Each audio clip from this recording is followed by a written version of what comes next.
আসসালামু আলাইকুম ফ্রেন্ড, সবাই কেমন আছেন? আশা করি সবাই খুব ভালো আছেন। ওয়েলকাম টু মাই চ্যানেল রুমার রান্নাঘর। নতুন একটা রেসিপিতে সবাইকে স্বাগত জানিয়ে শুরু করছি আমার আজকের রেসিপি আলু কুলচা। দেখতে থাকুন, ভালো লাগবে আশা করছি।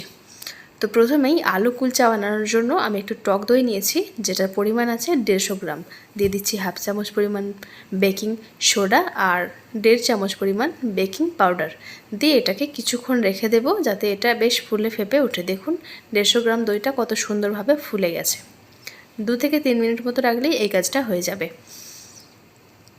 তো আরেকটা পাত্র আমি নিয়েছি যার মধ্যে ময়দা মেখে নেব। এখানে আমি ময়দা নিয়েছি 500 গ্রাম পরিমাণ। 2 চামচ পরিমাণ দিয়ে দিচ্ছি গুঁড়ো চিনি আর নুন দিয়ে দেব আমি এখানে পরিমাণ মতো।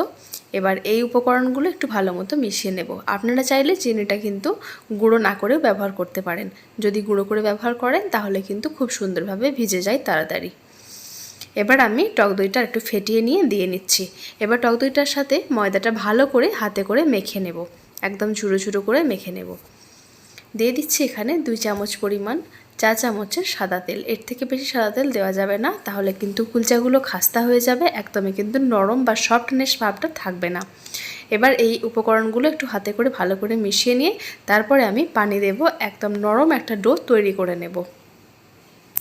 অল্প অল্প করে পানি দিচ্ছি আর মেখে নিচ্ছি।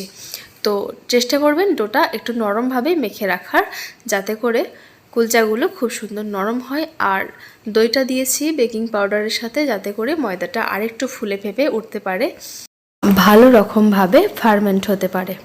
এখন ময়দাটাকে খুব ভালোভাবে নরম করে মেখে নিয়েছি আর একটা ঢাকনা দিয়ে আমি ঢেকে রেখে দেব আধ ঘন্টা মতো। যথেষ্ট আধ ঘন্টা রাখলেই।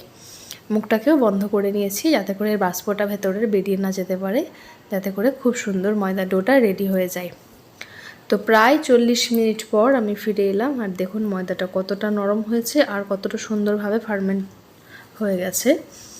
তো এখন ময়দাটাকে আমি এই পর্যায়েতে আর একটু ময়দা দিয়ে একটু মেখে নেব। আপনারা চাইলে এই কাজটা কিন্তু তেল দিয়ে করে নিতে পারেন। তো এখানে যতটা সম্ভব কম পারা যায় তেলটা ব্যবহার না করাই ভালো। আমি অল্প অল্প ময়দা দিয়ে এটাকে একটু মেখে নেব, তারপরে এটা থেকে আমি লেচি কেটে নেব পরোটার আকারে। তো এই 500 গ্রাম ময়দা থেকে আমার এখানে 7টা মতো লেচি কাটা হয়ে গেছে। আর লেচি কাটাগুলো একটু ভালোভাবে শেপ দিয়ে নিয়েছি।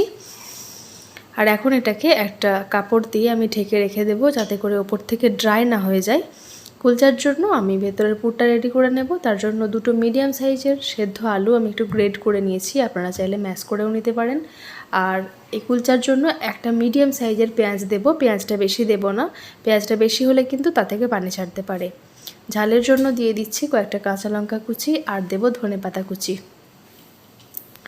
আর এখানে রঙের জন্য আমি দিয়ে দিচ্ছি কাশ্মীরি লঙ্কার গুঁড়ো, অল্প একটু গরম মশলা গুঁড়ো, দিয়ে দিচ্ছি কিছুটা পরিমাণ বিট নুন আর সাদা নুন, যেটা নর্মাল নুন সেটাও পরিমাণ মতো দিলাম অল্প একটু চাট মশলা, আর দিচ্ছি একটুখানি আমচুর পাউডার।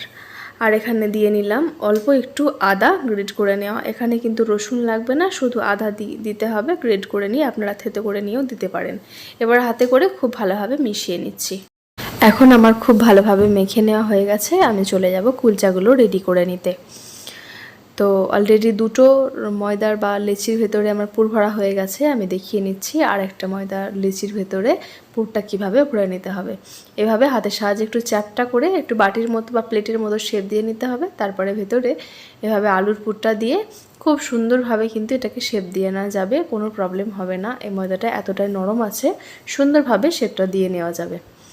তো আপনারা দেখলেন কিভাবে আমি দিয়ে নিলাম ভেতরে পুরটা, আর খুব সুন্দরভাবেই কিন্তু শেপ দিয়ে নেওয়া হয়ে গেল।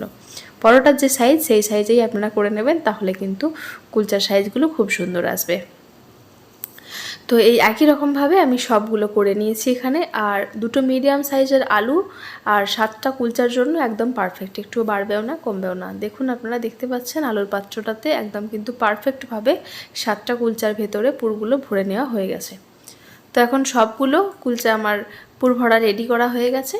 এখন আমার কুলচাগুলো ভেজে নেওয়া বা সেঁকে নেওয়ার পালা। সেই জন্য এখন একটু হাতে করে এইভাবে একটু চ্যাপটা করে নিচ্ছি। আপনারা চাইলে এই কাজটা বেলুনি করেও করতে পারেন, তো আমি অল্প একটু চ্যাপটা করে নিয়ে তারপরে বেলে নেব। তো কুলচাগুলো কিন্তু একটু লম্বাটে করে বেলে নিতে হবে। একটু মোটা রাখতে হবে। ওপর থেকে একটু ধনেপাতা কুচি আর একটু দিয়ে দিচ্ছি হচ্ছে কালো তিল। সাদা তিলটাও আপনারা দিতে পারেন, আমার কাছে ছিল না তাই জন্য আর দিলাম না। তো এখন একটা কুলচা আমার রেডি হয়ে গেছে। আর এদিকে আমি প্যান বসিয়ে দিয়েছি। প্যানটা এতটাই গরম করে নিতে হবে, যখন পানিটা দিবেন এইভাবে কিন্তু ফুটে উঠবে, সেই রকম গরম করে নিতে হবে। তো ফ্রেন্ডস, যে পাত্রেই আপনারা কুলচাটা বানিয়ে নেবেন সেটাকে খুব ভালোভাবে গরম করে নিতে হবে, যাতে করে অল্প একটু পানি দিলেই এভাবে ফুটতে শুরু করে। তারপরে আমি কুলচাটা দিয়ে নিলাম আর ঢেকে দিলাম। তো দেখুন, প্রথম যে কুলচাটা সেটা কিন্তু অতটা ভালোভাবে ফুলে ওঠেনি, তাও কিন্তু পানিটা যখন শুষে নিয়েছে তখন কিন্তু আমি ওপর দিয়ে একটু ঘি ব্রাশ করে দিচ্ছি। আপনারা চাইলে বাটারও ব্রাশ করে নিতে পারেন বা তেলও ব্রাশ করতে পারেন। তো আমি এখানে ঘি দিয়ে নিয়েছি আর অল্প একটু সেঁকে নেব। এদিকটাও খুব সুন্দরভাবে হয়ে গেছে, এখন তুলে নিচ্ছি। তো পরপর আমি সব কুলচাগুলোই এভাবে করে নেব। তো এই কুলচাটা দেখুন অনেকটা সুন্দরভাবে কিন্তু ফুলে উঠেছে।